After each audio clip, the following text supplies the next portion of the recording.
देवउठनी एकादशी कथा।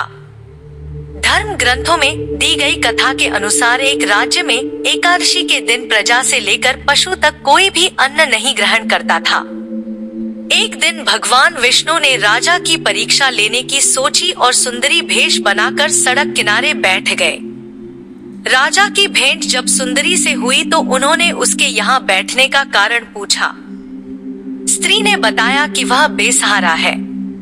राजा उसके रूप पर मोहित हो गए और बोले कि तुम रानी बनकर मेरे साथ महल चलो। सुंदर स्त्री के राजा के सामने शर्त रखी कि ये प्रस्ताव तभी स्वीकार करेगी जब उसे पूरे राज्य का अधिकार दिया जाएगा और वह जो बनाए राजा को खाना होगा।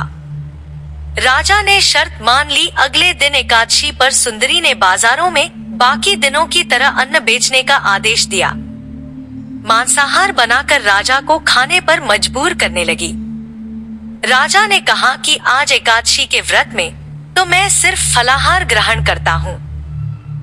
रानी ने शर्त याद दिलाते हुए राजा को कहा कि अगर यह तामसिक भोजन नहीं खाया तो मैं बड़े राजकुमार का सिर धड़ से अलग कर दूंगी।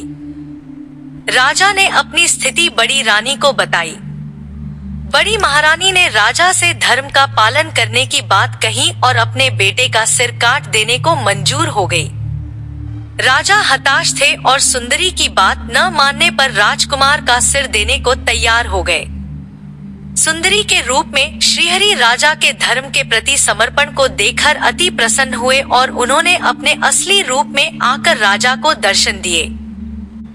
विष्णु जी ने राजा को बताया कि तुम मेरी परीक्षा में सफल हुए, कहो क्या वरदान चाहिए।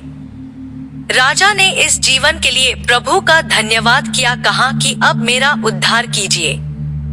राजा की प्रार्थना श्रीहरि ने स्वीकार की और वह मृत्यु के बाद बैंकुट लोक को चला गया।